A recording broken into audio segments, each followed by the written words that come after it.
Alors, bonjour et bienvenue à tous. Moi, je suis Frédéric Ledan du Comité régional du tourisme Occitanie. Je suis avec Marc-Antoine de The Hotel Club. Je te laisserai te présenter Pas de pour souci. un atelier sur la fidélisation client. Donc, comme on l'a mis dans la présentation, en fait, faire revenir un client coûte 5 fois moins cher que de capter un nouveau client. Donc, Marc-Antoine va vous donner plein d'astuces, des bonnes pratiques, des outils qui peuvent être utilisés pour la fidélisation de vos clients. Comme je le disais, je serai le modérateur, donc n'hésitez pas à poser vos questions dans le fil de discussion. On va toutes les noter, on va essayer de répondre à toutes. Ce n'est pas évident s'il y en a beaucoup, mais on essaye quand même de répondre à tout le monde. Et je couperai du coup Marc-Antoine pendant sa présentation en regroupant vos questions sur les sujets phares pour qu'il puisse répondre en bloc à toutes ces questions. Je te laisse la parole du coup, Marc-Antoine. Super, bonjour à tous. Alors, vous allez voir que mes yeux vont naviguer entre trois endroits. Je vais vous regarder vous, je vais regarder Frédéric, qui est le seul que je vois sur mon écran de droite, et puis je vais regarder ma présentation. Donc, voilà, ne vous inquiétez pas si je joue dans tous les sens. Je suis Marc-Antoine. Certains me connaissent peut-être. J'ai été hôtelier indépendant. Je le suis toujours avec une activité, enfin surtout sur la partie gîte et location touristique. Et aujourd'hui, je dirige The Hotel Club by Amenities, qui est une plateforme de formation en ligne pour les hébergeurs indépendants, sur lequel nous créons du contenu éducatif pour aider les hébergeurs indépendants. Et ce contenu est accessible et gratuit, donc ne pas hésiter à y aller. Et aujourd'hui, on va parler d'un sujet fondamental qui est la fidélisation de la clientèle. Je vous ai préparé une présentation. Il y a beaucoup de choses et beaucoup de sujets à traiter. Je crois qu'on a été un peu ambitieux sur le programme de la journée. Donc, on va essayer de traiter un maximum des informations, mais je veux aussi garder pas mal de temps pour les questions. Donc, peut-être que j'ai trois présentations en fait, sur trois sujets différents, mais peut-être qu'on n'en fera que deux et qu'on se gardera du temps pour la partie questions. Je ne sais pas si ça te convient, Frédéric. Oui, ça me convient très bien. Je me suis caché derrière le logo, mais je suis toujours là. Il y a un petit sondage que je peux vous proposer pour démarrer. Euh, c'est pour connaître un petit peu, voilà, c'est parti, vous devez le voir s'afficher à l'écran. C'est pour savoir un petit peu où vous en êtes et pour permettre à Marc-Antoine d'adapter sa présentation. Sur la part de vos clients récurrents, est-ce que ça représente moins de 10% de vos clients, 10 à 25%, 26 à 40%, autour de 50% ou plus de 60% de vos clients? Alors, je laisse 30 secondes, le temps que tout le monde réponde. On a déjà 65% des personnes présentes qui ont répondu. Donc, je vais bientôt mettre fin au sondage pour vous afficher les résultats. Allez, voilà, je vais mettre fin au sondage. Les trois quarts d'entre vous ont répondu.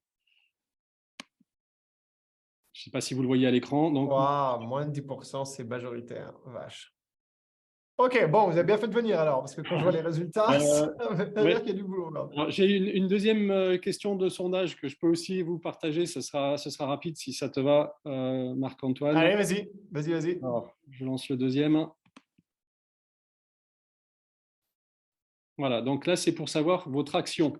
Est-ce que après le départ de vos clients, vous communiquez encore avec eux via un mail personnalisé, via la messagerie d'un OTA, par téléphone ou pas du tout? Là, je vous laisse aussi quelques secondes pour y répondre.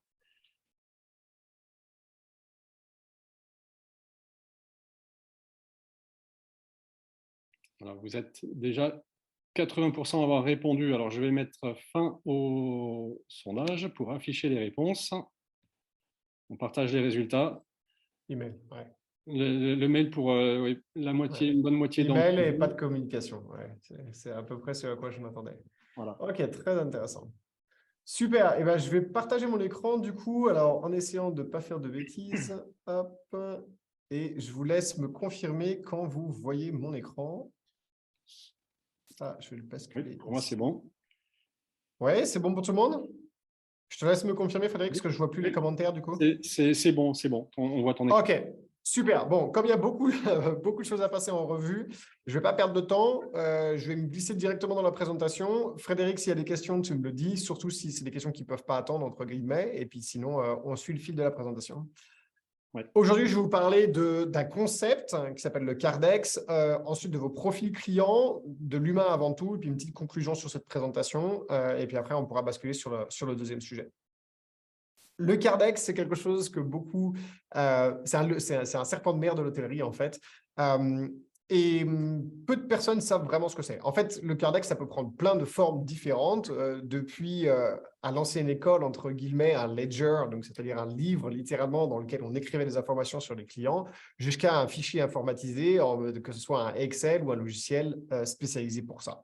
Ce qui est important de comprendre, c'est que le Cardex, c'est le nom qu'on donne en fait à la base de données de toutes les informations que vous collectez sur vos clients. Et des informations, bien évidemment, qui ont pour but de pouvoir augmenter vos réservations en les faisant revenir, mais aussi augmenter le taux de satisfaction de ces clients parce que vous allez apprendre un certain nombre de choses, vous allez apprendre à les connaître et donc vous allez pouvoir utiliser ces informations pour satisfaire ces clients, bien évidemment.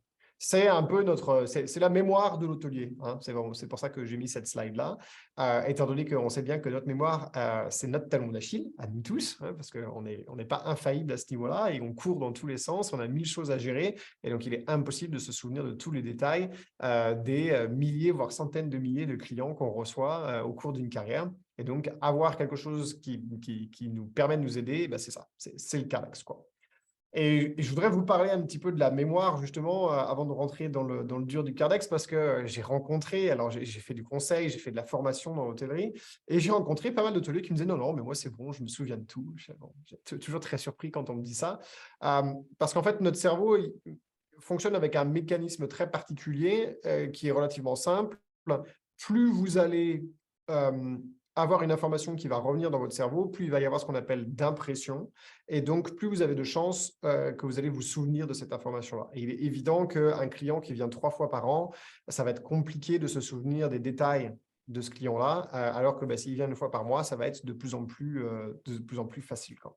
Donc, le nombre d'impressions, c'est la première chose qui fait que vous allez retenir une information. Donc, évidemment, si cette information, elle est loguée dans un Cardex, quel qu'il soit, hein, même si à la rigueur, c'est old school et vous avez un cahier avec les ordres alphabétiques, vous pouvez y retourner, vous pouvez relire ces informations, donc vous allez avoir plusieurs impressions.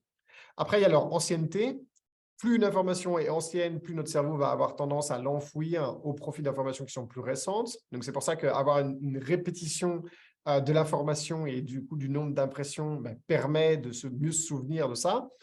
Donc, c'est tout bête, hein, mais plus vous allez avoir cette information de manière récurrente, plus vous allez vous en souvenir. Et puis après, il y a les connexions, c'est-à-dire si cette information elle peut être connectée avec d'autres informations, eh bien, votre cerveau va de manière générale la retenir plus facilement. D'ailleurs, ces 3 points sont les techniques qui sont utilisées par ce qu'on appelle les super étudiants, c'est-à-dire ceux qui savent apprendre par cœur, ce qui est définitivement pas ce que je sais faire, mais ça fait partie des 3 mécanismes en fait qu'ils utilisent, le nombre d'impressions, leur ancienneté, donc rafraîchir les connaissances de manière régulière et les connecter à d'autres choses. Alors, la raison pour laquelle je vous raconte ça, c'est que vous n'avez pas que ça à faire, en fait, de retenir toutes les informations à propos de vos clients, surtout qu'il y en a qui peuvent être futiles, voire carrément inutiles. Mais il y en a qui sont super importantes, en particulier si on veut fidéliser la clientèle. Bon, je passe sur les évidences même du nom, prénom du client qui revient régulièrement et de pouvoir le reconnaître. Mais il y a d'autres informations. Ça peut être des préférences alimentaires, des préférences par rapport à la chambre que la personne préfère occuper quand elle vient chez vous, etc. Et ça, c'est des choses qui sont quand même primordiales, puisque vous allez voir que la fidélisation, oui, il y a des outils qui existent, mais le cœur de la fidélisation, en fait, elle se fait pendant que les gens sont dans notre établissement. Donc, si vous ne connaissez pas le chef Gordon Ramsay, j'ai eu la chance de travailler pour lui.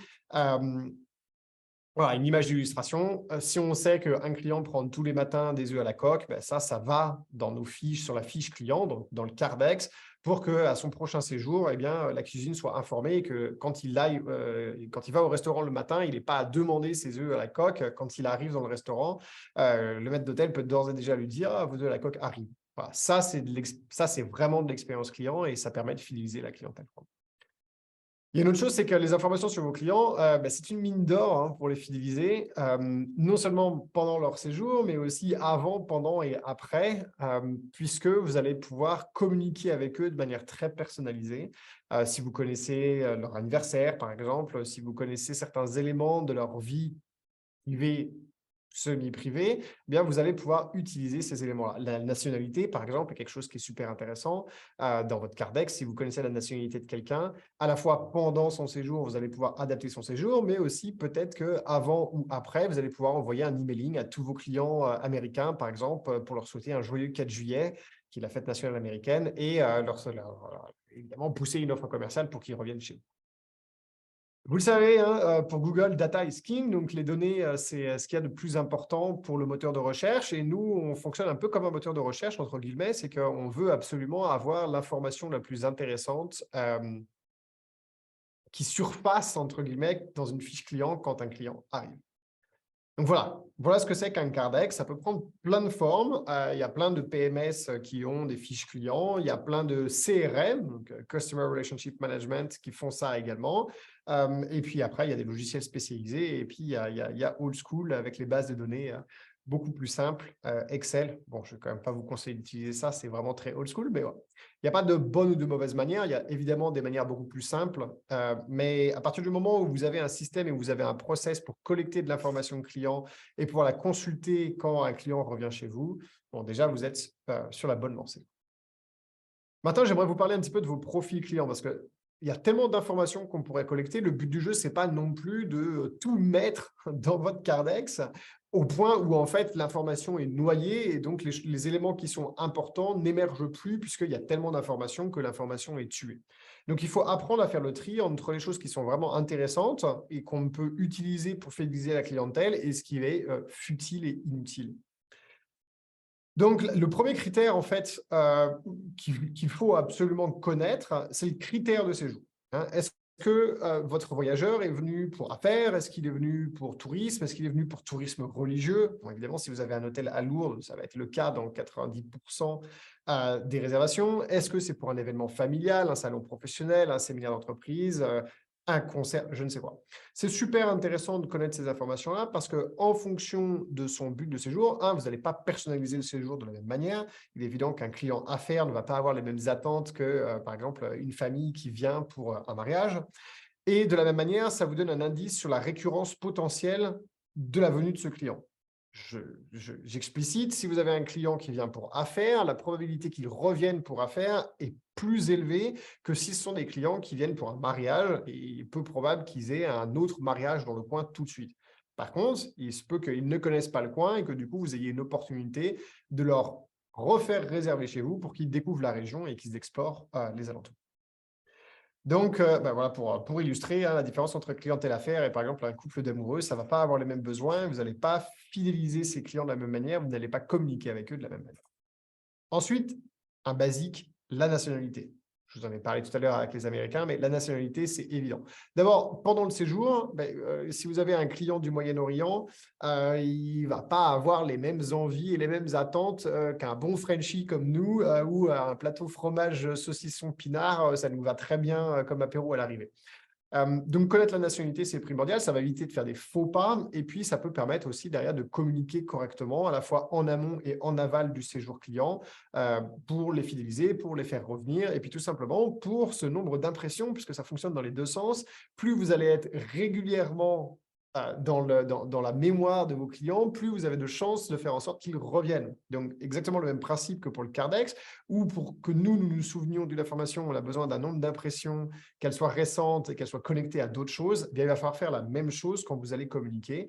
Donc, faire en sorte de communiquer avec eux régulièrement, de tisser un réseau de communication, c'est-à-dire qu'ils puissent vous associer avec d'autres éléments, et puis le faire suffisamment régulièrement pour que ce soit toujours frais dans sa mémoire. Le critère numéro 3, et pas des moindres, la source de la réservation. Alors, on va faire simple, direct, indirect. Déjà, si vous avez ça, c'est pas mal. Si en plus, derrière, vous pouvez trier en direct, ça a été via mon site internet et le moteur de réservation ou par email ou par téléphone, c'est pas mal. C'est super bien même parce que ça va vous aider à comprendre comment vous pouvez faire en sorte d'automatiser un petit peu plus ces réservations. Je vous donne un exemple. Si c'est quelqu'un qui réserve systématiquement en vous envoyant un email, c'est-à-dire un peu old school, et que vous identifiez ça à son prochain séjour, asseyez-vous 2 minutes dans votre lobby avec lui et montrez-lui comment réserver directement sur votre site internet. Ça va être beaucoup plus simple pour vous.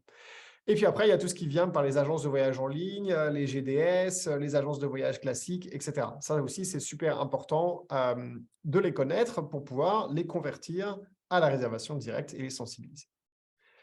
Évidemment, vous allez essayer pendant leur séjour de les sensibiliser le plus possible à la réservation directe. Donc, ceux qui le font déjà, il faut les féliciter, il faut les encourager à vous laisser des commentaires positifs. Et puis, ceux qui ne le font pas encore, il ne faut surtout pas les pointer du doigt en leur disant que c'est des gros nuls et que de toute façon, ils vont avoir la pire chambre et le pire service parce qu'ils ont réservé par Booking. Bien au contraire, il faut faire l'inverse. Et puis, il faut leur expliquer avec un petit peu de pédagogie que c'est David contre Goliath et que dans cette bataille, l'authenticité des petites entreprises est plus intéressante pour ce monsieur de donner son argent à des petites entreprises. En plus, normalement, si vous faites bien votre revenu management, il aura un meilleur deal, il aura une meilleure offre et puis il va pouvoir supporter l'économie locale. Et vous allez voir qu'en fait, les gens sont très sensibles à ces arguments, contrairement à ce qu'on pourrait penser. Le critère numéro 4, c'est la satisfaction. Alors, la satisfaction, bien évidemment, ça, vous la mesurez, savoir s'ils sont contents ou pas contents. J'espère en tout cas que vous le faites. Dans les emails post-réservation, envoyer un questionnaire de satisfaction, c'est primordial pour pouvoir vous améliorer. Mais il y a aussi ce qu'ils aiment ou ce qu'ils n'aiment pas. Donc, par exemple, si M. Dupont vous dit systématiquement à chaque fois qu'il vient que lui, ce qu'il aime, c'est être côté jardin et que personne ne suit cette information et que la prochaine fois qu'il revient, il est booké côté cours, côté rue ou je ne sais quoi, je comprends que si c'est un client régulier, ça l'agace et ça peut être un critère qui va pousser ce client à aller à la concurrence parce qu'il n'y aura pas cette personnalisation du séjour. Donc, faites attention à ça. Et il faut essayer d'anticiper au maximum. Quand vous avez une fiche client qui est bien faite, ce client est déjà venu, prenez le temps de lire la fiche client pour voir s'il y a des informations qui émergent, qui sont intéressantes et que vous pouvez utiliser. Ça fait partie de ce genre de choses. Voilà, c'est un hôtel qui proposait différents types d'oreillers, par exemple. Donc, vous avez une sélection d'oreillers, comme vous pourriez avoir une carte des vins. Voilà, notez la préférence. Si les clients ils préfèrent tel type d'oreiller par rapport à tel type d'oreiller, la prochaine fois, il faut que les femmes de chambre et le personnel d'étage le sachent et aient cette information, parce que ce n'est pas le tout que la réception ait ces informations dans le Cardex, mais ensuite, il va falloir les disséminer aux différents services qui vont en avoir besoin pour personnaliser le service. Demandez leur avis à vos clients est aussi quelque chose de super important parce qu'ils vont se sentir partie prenante en fait de l'aventure et de l'expérience de votre établissement. Et donc typiquement, cette slide que je vous mets ici, c'est un hôtel avait fait cette campagne pour choisir en fait les futurs oreillers qu'ils allaient mettre dans tout l'hôtel. Et donc, ils ont demandé en fait aux clients, il y avait les oreillers, comme vous le voyez là dans un petit coffre, et puis ils avaient une grille pour noter les oreillers. Et les clients ont adoré cette expérience parce qu'on leur demandait leur avis. Et ensuite, en fonction des résultats, l'hôtel a choisi les oreillers qu'ils ont foutus dans toutes les chambres. Voilà, ça, c'est ce genre de choses qui va fidéliser la clientèle parce qu'ils sont partie prenante d'une expérience qui est plus globale que juste rester dans un hôtel. Critère numéro 5, la récurrence, bien évidemment. Est-ce que ce client va revenir? Et vous ne le savez peut-être pas, mais 38% des voyageurs d'affaires reviennent régulièrement. Donc ça, c'est typiquement une clientèle qu'on veut fidéliser. Je dirais même que c'est la première clientèle sur laquelle je mettrais des efforts pour la fidéliser, du fait de ce très haut pourcentage de retour. Ça, c'est vraiment super intéressant. Autre chose, 27% des séjours se font par recommandation. C'est énorme, même aujourd'hui. C'est-à-dire qu'en 2023, à l'ère de l'hyper numérique et de la super connectivité où tout le monde a un ordinateur portable dans sa poche, parce que vous savez que nos téléphones portables ont plus de puissance que l'ordinateur qui a servi à la NASA à envoyer les premiers hommes dans l'espace et sur la Lune. C'est quand même impressionnant. On est surconnecté et pourtant, presque 30% des séjours se font par recommandation. C'est-à-dire votre famille, vos amis, votre réseau va dire « Tiens, j'étais dans ce super établissement, dans ce super hôtel, dans telle région » et ça va vous donner envie parce que vous faites confiance à ces personnes. Donc, ça va être super important de travailler la réputation de votre établissement auprès des voyageurs qui viennent parce que c'est eux qui vont vous recommander derrière. Donc oui, c'est primordial que le séjour se passe bien. Le critère numéro 6, c'est les séjours particuliers. Bon, alors, honeymoon, donc les lunes de miel, mais pas que. Ça peut être, on a parlé des voyages d'affaires, donc ça c'est la nature, mais les séjours particuliers, c'est tout ce qui va être une opportunité de première visite d'un client pour que derrière, vous puissiez les faire revenir. Typiquement, des personnes qui viennent pour une lune de miel, la probabilité qu'ils reviennent est faible. Sauf si vous vous débrouillez bien et que vous faites ce qu'il faut pour qu'ils aient envie de revenir, par exemple, une fois par an pour célébrer leur anniversaire de lune de miel dans votre hôtel. Si vous leur glissez une petite offre qui est adaptée, ils vont peut-être le faire. Si vous ne faites rien d'autre que leur donner une super lune de miel, bon, ils ne vont pas forcément repenser à vous l'année prochaine quand ils vont célébrer l'anniversaire de leur lune de miel. Je connais des gens qui, chaque année, retournent dans le même hôtel dans lequel ils ont passé leur lune de miel et c'est leur petit rituel et je trouve ça super cool. Bien évidemment, les annulations, hein, ça va être super important.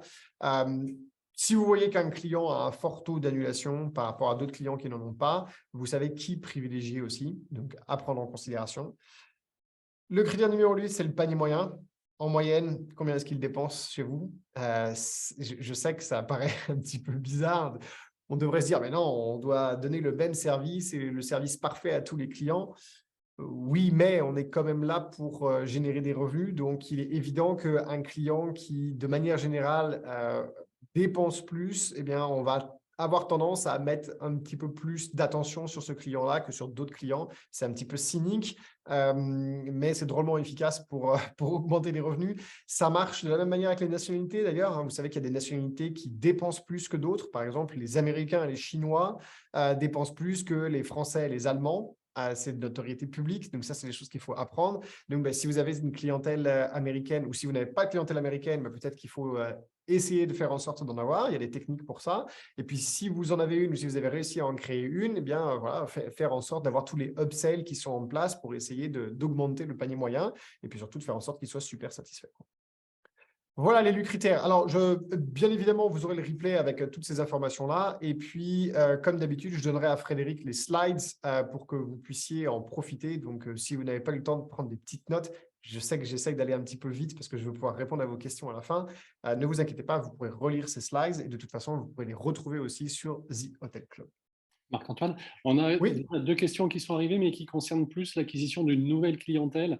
On n'est pas vraiment OK. dans le sujet de ce webinaire, donc je propose aux personnes qui se demandent comment capter tel ou tel type de clientèle de m'envoyer un mail, je vais le remettre dans le fil de discussion pour qu'on puisse le traiter Ouais. en dehors. Une petite remarque aussi sur les participants, en fait, plus de 80% des participants sont des propriétaires de gîtes et chambres d'hôtes, donc il y aura D'accord. certainement des questions un petit peu spécifiques Parfait. sur cette clientèle-là.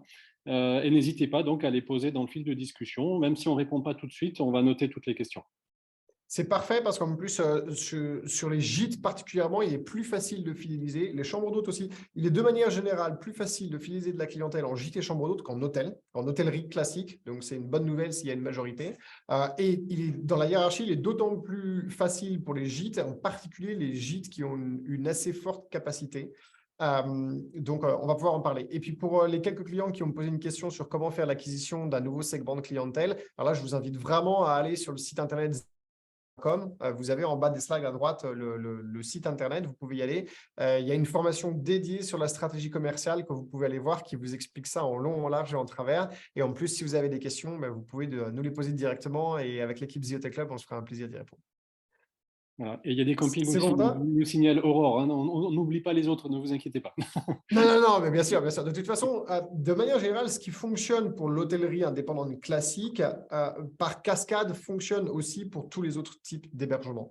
C'est pour ça que généralement, on commence par étudier en fait sur l'hôtellerie classique et puis après, on voit s'il y a des adaptations à faire sur les autres segments. Mais dans 99% des cas, c'est exactement, en tout cas pour la fidélisation, hein, c'est exactement les mêmes techniques que vous allez utiliser.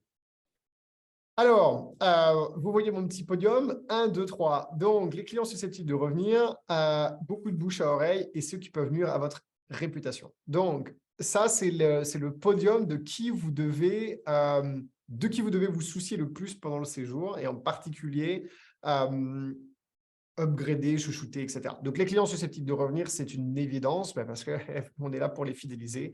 Donc, eux, si vous avez identifié que c'était un segment typique, vous êtes en gîte, vous avez un gîte de groupe, par exemple, avec une capacité de 15, les familles aiment revenir au même endroit pour créer des souvenirs avec les enfants, avec d'autres familles. Bon, ça, c'est les gens qu'il faut absolument fidéliser. Et donc, il va falloir que vous fassiez tout ce qui est en votre pouvoir pour les fidéliser. On va en reparler. Après, les clients qui ont un fort potentiel de bouche à oreille aussi, super important. C'est un petit peu moins facile à identifier, mais vous avez ce qu'on appelle le bouche à oreille numérique aujourd'hui. Donc, vous avez quand même des générations qui sont hyper actives sur les réseaux sociaux. Ça, c'est des gens qui sont à soigner. Et puis, vous avez les troisièmes à soigner. Ça peut paraître contre-intuitif, mais c'est ceux qui peuvent nuire à votre réputation. Donc, les casse-pieds, les mauvais coucheurs, on les appelle comme on veut, mais ceux-là, il faut absolument en prendre soin puisque votre réputation et votre e-réputation, donc votre réputation sur Internet, est le critère principal que les gens vont regarder pour venir ou revenir chez vous. Et donc, essayez de désamorcer tout ça en amont et je vais en parler. quand il y a un mécontentement, bien évidemment, ça permet d'augmenter vos capacités à fidéliser la clientèle. Donc, cela, il faut absolument tout faire pour les identifier en amont et faire en sorte de désamorcer la bombe avant qu'elle explose. Et les nationalités ont un impact fort sur ça. Il y a des nationalités qui ne disent rien, alors, typiquement les pays asiatiques, pendant le séjour, mais qui derrière vont sur les réseaux sociaux se lâcher. Donc, attention à cette clientèle-là, attention de les chouchouter correctement, de bien anticiper, de poser des questions pendant le séjour. À l'inverse, vous avez des clientèles qui sont un petit peu plus directes, typiquement les pays latins, où eux, ils vont se plaindre pendant le séjour.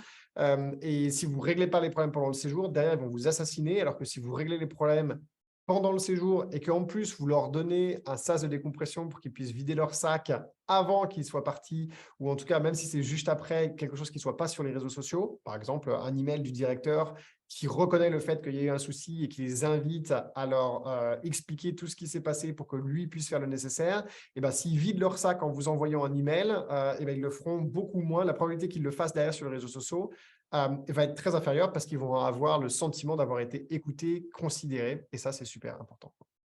Donc voilà, c'est ce que je vous mets ici sur la slide. Le meilleur moyen de ne pas avoir un scandale en ligne, c'est de donner l'opportunité au client de vider son sac en amont. Ça fonctionne très, très bien.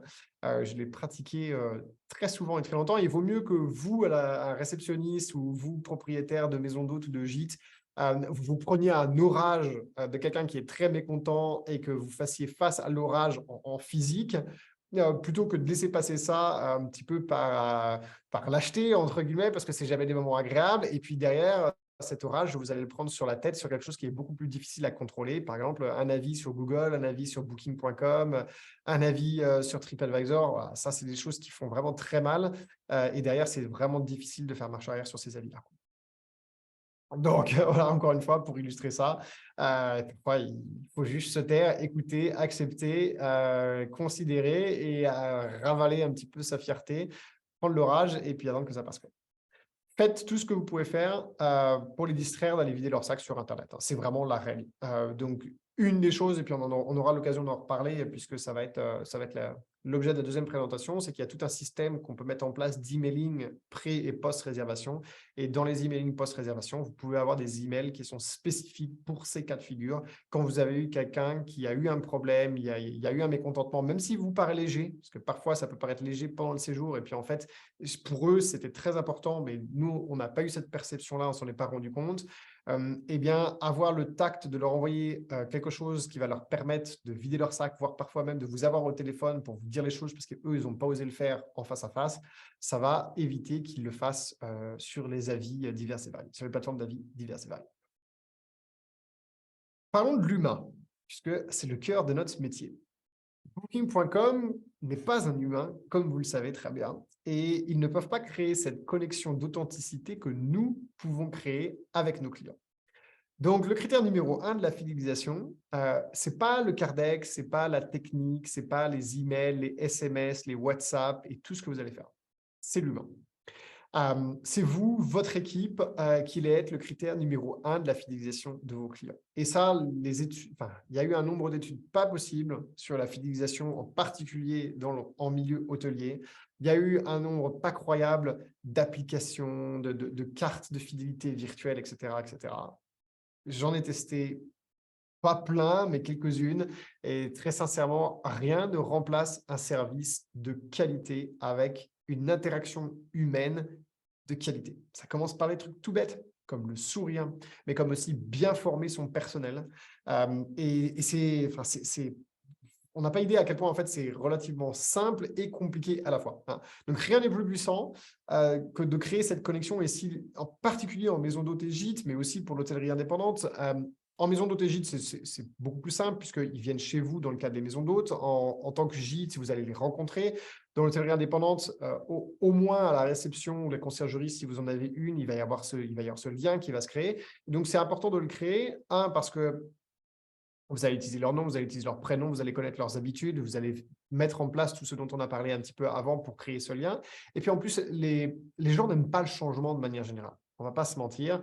Quand on a trouvé une zone de confort et qu'on a trouvé ses marques, s'il n'y a pas vraiment un facteur qui vient nous forcer à changer, on ne va pas changer. Donc, quand on est content d'un hébergement, généralement, si on a besoin de revenir dans la région et qu'il y a de la disponibilité, on va revenir dans cet hébergement-là. Et donc, c'est pour ça que, et le facteur clé qui va le faire, c'est ça, c'est l'humain, c'est toutes les interactions, les discussions, rien que le fait que vous avez un voyageur, par exemple, à faire, vous voyez que c'est un commercial qui est sur la route, il est tout seul. Prendre le temps de discuter 10 minutes en lui offrant le café, ou même pas, il est au bar, il est à la réception, juste prendre le temps de l'écouter, même pas de lui parler, mais juste de l'écouter. La personne va repartir et avoir le sentiment d'avoir été écouté. Je ne sais pas si ça vous arrive souvent, mais je peux vous dire que c'est un sentiment qui est extrêmement agréable. Quand on vous a écouté de manière active, sans vous couper, sans vous interrompre, sans forcément vous poser de questions, juste on vous a écouté, je peux dire que vous repartez avec une énergie qui est formidable et c'est quelque chose sur lequel on peut former nos équipes de réception, on peut se former soi-même et ça fait partie des petites choses qui font la différence et qui permettent de fidéliser. Vous connaissez tous la pyramide de Maslow. Si vous ne la connaissez pas, je l'explique en détail dans une des formations sur The Hotel Club. Ce sont tous les différents besoins par lesquels un être humain passe en partant du bas vers le haut. Vous avez les besoins physiologiques classiques. On a besoin de dormir, de boire de l'eau et de respirer. Et puis, plus on monte, plus on arrive sur des besoins qui sont, on va dire, moins liés aux essentiels et qui sont plus liés à l'épanouissement. Et donc, vous en avez deux qui sont des facteurs intéressants à prendre en considération pour la fidélisation. Le besoin d'appartenance, qui en gîte, par exemple, va très bien fonctionner, appartenir à un lieu. On n'a plus de… Aujourd'hui, ça coûterait tellement… Enfin, ça coûte une fortune d'avoir des maisons de famille, des grandes maisons de famille dans lesquelles on peut se réunir à 15, 20, 30. Donc, on est super content de pouvoir louer ce genre de maison de famille. Moi, personnellement, j'ai un gîte de groupe, c'est ça. Des gens qui y viennent, c'est parce qu'ils n'ont plus les moyens d'avoir des grandes maisons dans lesquelles on réunissait tout le monde. Et donc, ils viennent parce qu'ils peuvent le faire. Donc, ils ont cette appartenance au lieu et ils se sentent un petit peu propriétaires de ce lieu parce que chaque année, ils reviennent en famille. Et puis, vous avez ce besoin d'estime, de considération, de réputation, etc., sur lequel on peut jouer, en particulier quand on est dans des services un petit peu plus luxueux, où voilà, on va flatter l'ego de nos clients, faire en sorte qu'ils se sentent mis en valeur du fait qu'ils dépensent une certaine somme, qui parfois peut être non négligeable, eh bien, pour les services qu'ils se payent chez vous. Alors, il n'y a pas de technique particulière que je puisse vous enseigner pour ça, pour entretenir cette relation, pour créer cette relation, parce qu'il y en a plein, en fait. Évidemment, il faut avoir de l'empathie, comme je vous disais tout à l'heure. Je pense que ça passe par ça passe par la passion de notre métier. Si vous l'avez, vous savez exactement de quoi je parle. Si vous ne l'avez pas, peut-être qu'il faut changer de métier ou il faut essayer d'en faire de l'acquisition. Mais généralement, quand on est passionné par notre métier et qu'on n'est pas usé, c'est parce qu'on est passionné par l'humain de manière générale. Sinon, on ne se serait pas lancé dans ce métier. On est passionné par les rencontres, on est passionné par toutes ces choses-là. Quand je vois généralement, à l'époque où j'avais mon cabinet de conseil, ça m'est arrivé d'avoir des hôteliers qui venaient et qui me demandaient de l'aide. J'étais spécialisé dans la performance commerciale, donc sur comment est-ce qu'on fait pour remplir son hôtel à un bon prix, avoir un maximum de réservations directes, etc. Et la première chose que je faisais, c'est que j'épluchais tous les commentaires qui se prenaient sur Internet. Et quand je voyais que la plupart des commentaires négatifs étaient sur des interactions humaines qui se sont mal passées, ça m'a renforcé sur cette idée du fait que en fait, c'est la clé. Et c'est d'autant plus important que c'est quelque chose qui est relativement facile à régler, contrairement à des problèmes qui peuvent être de vieillissement d'un établissement, où c'est des choses, ça nécessite des investissements qui sont assez conséquents. Vous pouvez avoir des établissements qui sont un petit peu désuets, mais qui ont une super équipe, des gens qui ont toujours été là et les clients les adorent. Et donc, du coup, ils reviennent. Et oui, peut-être que ce n'est pas l'établissement le plus high-tech et le plus neuf du monde, mais ils ont une réputation en béton armé et les gens reviennent et reviennent et reviennent et reviennent. Donc ça, c'est super, super important. Il y a quelque chose que je dis à chaque fois, c'est que vous ne vendez pas d'expérience, vous ne vendez pas une nuit, ni un lit, ni tout ça, le petit déjeuner, etc. Parce que ça, c'est des choses que les gens ne peuvent pas prendre avec eux. Et ce qu'on vend, c'est quelque chose que les gens prennent avec eux. Et ce qu'ils prennent avec eux, ce sont les souvenirs, ce sont les histoires qu'ils vont raconter. Et c'est super important. Le jour où j'ai eu ce déclic, ça a changé complètement mon approche de comment je fidélisais la clientèle et de comment je travaillais l'expérience client au sein de mon établissement. Parce que, en fait, quand quelqu'un repart de chez vous, s'il n'a pas d'histoire à raconter, ça veut dire que vous avez fait le taf, mais rien de plus. Vous avez fait ni des erreurs, ni des trucs waouh. S'il repart de chez vous et qu'il a quelque chose de négatif à raconter, il va le raconter en moyenne à, je crois, entre 7 et 9 personnes, ce qui est énorme. Et donc là, c'est que vous avez malheureusement mal géré le séjour et vous n'avez pas su désamorcer cette bombe avant qu'il parte. Et dans le cas où ils ont quelque chose de positif à raconter, ils vont le raconter en moyenne à 3-4 personnes. Ce que vous voyez, est beaucoup moins que le 7-9 personnes de quelqu'un qui a quelque chose de négatif à raconter. Donc, ce qu'on vend, c'est ça, en fait. C'est cette histoire. Donc, que faites-vous pour que les gens qui séjournent chez vous aient une histoire à raconter et qu'il y ait quelque chose qui sorte de l'ordinaire, qui sorte juste d'un séjour banal dans un hébergement pour qu'ils puissent raconter cette histoire. Voilà, ça se travaille, hein, et on peut même créer des facteurs différenciants dans un établissement pour ça. Je sais que je l'avais fait faire, par exemple, à un hôtelier où on avait créé de toutes pièces une stratégie pour que son hôtel, qui était près d'Orly, donc près de l'aéroport, ait un facteur différenciant parce qu'il y avait une telle concurrence et tous les hôtels sont un peu des hôtels dortoirs dans ce coin-là pour sa cible de clientèle qui était la clientèle affaires type commercial ou les jeunes ingénieurs.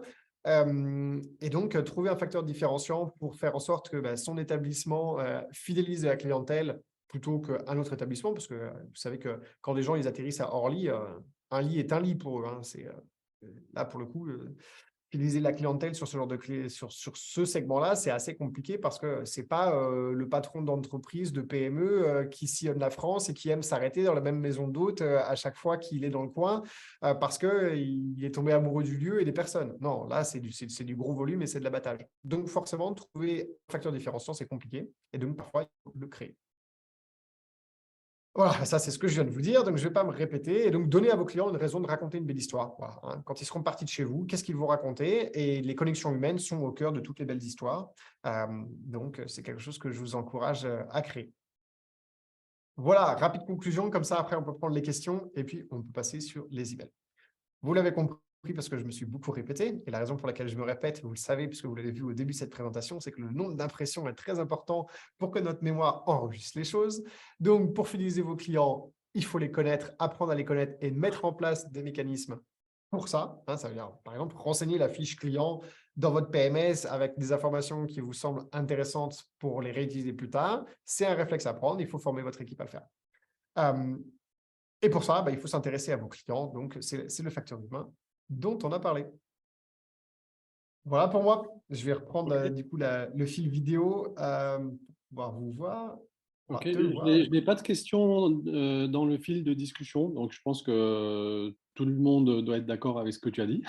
Mais n'hésitez pas à vous exprimer Bon, en tant mieux, tant utilisant, mieux. tant mieux.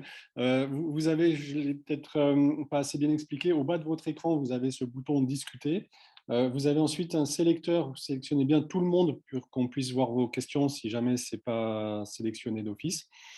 Et donc, si vous n'avez pas de questions, tant mieux, on continue. Ou alors sinon, comme on a Tant 5, mieux. on a 5 minutes, on peut répondre à des Oui, bien questions sûr. qui sont… je sais, si tu m'as dit tout à l'heure, il y avait des questions éventuellement qui étaient un peu en décalage avec le sujet, mais s'il y a des questions qu'on peut traiter, on peut faire, hein. Alors, c'était pour avoir des éléments sur comment on touche une clientèle affaires, parce que tu parlais de la clientèle affaires. Ah oui, d'accord, oui. Ensuite, il y a eu une question d'un propriétaire de gîte sur ce qu'il existe des annuaires pour positionner son hébergement. Donc là, c'est pareil, j'ai proposé à la Oui, personne de traiter ça parce que c'est quand même un sujet très, très vaste. Donc ouais, plutôt c'est vaste. en dehors Mais du… alors ça, je peux y répondre très rapidement. Il en existe une quantité gigantesque. Ce que je conseille toujours, c'est de vous renseigner. Imaginons que vous êtes intéressé par un annuaire. Bon, d'abord, les identifier, c'est pas compliqué. Il suffit de faire une recherche Internet et vous allez en trouver des centaines, voire plus. Maintenant, moi, ce que je vous conseille, c'est dans votre région, contacter des propriétaires de gîtes et demandez-leur leur avis. Si tel annuaire fonctionne dans telle région, il ne fonctionnera pas forcément dans telle autre région. Je sais que c'est un petit peu contre-intuitif, mais c'est comme ça. Donc, l'idéal, c'est d'avoir du retour d'expérience de gens qui le font déjà. Et c'est pour ça que les communautés sont intéressantes. Donc, je vous invite à rejoindre la communauté The Hotel Club. Vous allez sur le site internet thehotelclub.com. Vous vous inscrivez à la newsletter. On est en train de créer notre communauté en ligne. Elle va être, l'outil devrait être prêt d'ici dans quelques semaines. Et donc, à ce moment-là, vous serez intégré avec les quelques milliers de personnes qui font partie de la communauté The Hotel Club et vous pourrez échanger avec des propriétaires de gîtes, de maisons d'hôtes et d'hôtels indépendants partout en France, mais de manière plus globale. Aussi, on a pas mal de membres de la communauté qui sont disséminés en Europe et dans d'autres pays. Donc ça, c'est pour répondre à cette question. Ok. J'ai une question de Lionel aussi, très intéressante sur les avis clients. Quand on a un client Oui. qui quitte l'établissement en se disant satisfait et qui ensuite, au final, laisse quand même un avis négatif, comment est-ce qu'on réagit à ça? Ah, ouais. Alors, C'est marrant parce que ça va permettre de faire la transition avec le sujet qu'on va traiter juste après. Euh, En fonction des nationalités et donc des traits culturels, et puis après en fonction des personnalités, on n'ose pas toujours dire qu'on est mécontent. Donc, c'est pas parce que, c'est ce que je vous disais tout à l'heure, par exemple, avec la clientèle asiatique, c'est pas parce qu'ils vous disent que oui, tout s'est très bien passé, que tout s'est très bien passé. C'est pour ça que dans l'email post-réservation, quasiment dans le premier email post-réservation, on veut leur donner l'opportunité de nous dire, avec la protection, entre guillemets, de la distance et du clavier. Vous savez que les gens, quand ils sont derrière leur clavier, ils sont beaucoup plus virulents que quand ils sont dans la vraie vie. Il y a des gens qui seraient beaucoup moins énervés s'ils étaient plus souvent en face de leurs détracteurs. Euh, le fait de leur envoyer cet email en leur permettant de vraiment vous donner les points positifs et les points négatifs, en fait, ils vont le faire une fois. Donc, ils vont vider leur sac, ils vont avoir le sentiment d'avoir partagé voilà, ce qu'ils avaient à dire. Donc, il y a la probabilité que derrière, ils le refassent sur un avis en ligne de manière volontaire est nettement inférieure. Donc, c'est pour ça que tout à l'heure, je vais vous montrer que c'est quelque chose qui est super important à faire.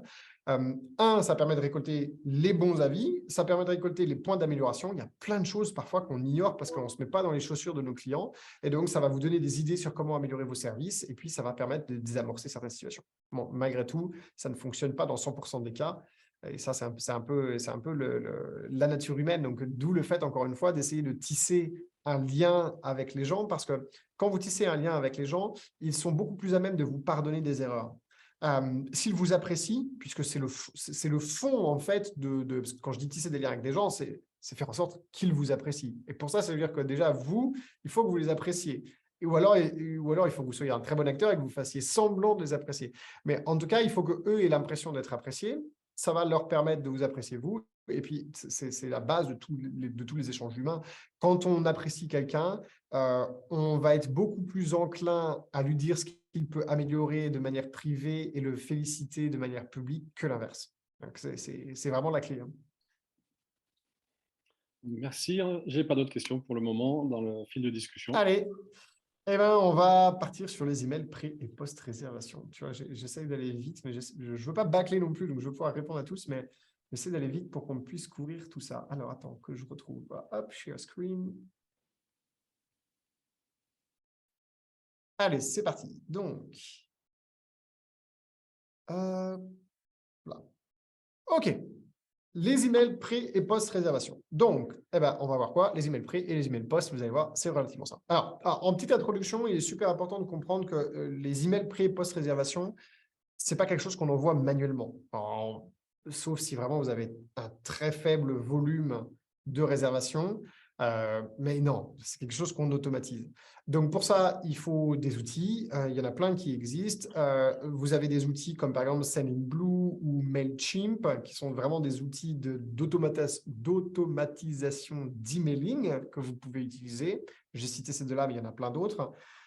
Et puis après, vous avez peut-être dans votre PMS cette fonctionnalité-là. Et j'ai souvent des gens qui me disent « Ah, mais non, mais moi, je n'ai pas, etc. » Et bien, en fait, si vous avez. Donc, allez regarder dans votre PMS, voir tout d'abord s'il y a cette fonctionnalité, parce que dans ce cas, ça ne sert à rien d'aller chercher un outil extérieur si ça existe déjà. Donc, The Hotel Club est sponsorisé par Amenities, qui est un logiciel tout en un. Donc, ils font PMS, Channel Manager, site de réservation, moteur de réservation, etc. Et eux, typiquement, à l'intérieur de leur PMS, vous pouvez créer des emails automatiques avec un certain nombre de règles et de personnalisation. Donc, voilà. Petit conseil, avant de vous lancer dans une complexité avec plein d'outils différents, regardez d'abord si votre PMS ou Channel Manager, parce que je sais que souvent les petits établissements confondent un petit peu les deux, donc Channel Manager et PMS peuvent, dans votre esprit, être la même chose. Allez regarder dans les fonctionnalités si ça n'existe pas déjà. Il est possible que c'est une fonctionnalité que vous avez sous le capot et que vous n'utilisez pas encore. Ceci étant dit, oui. Excuse-moi, je te coupe la parole. Tu as parlé de deux emailing et on a une question d'une personne qui souhaite que je les écrive, mais je ne vois pas. Alors, Sendinblue, donc Sendinblue.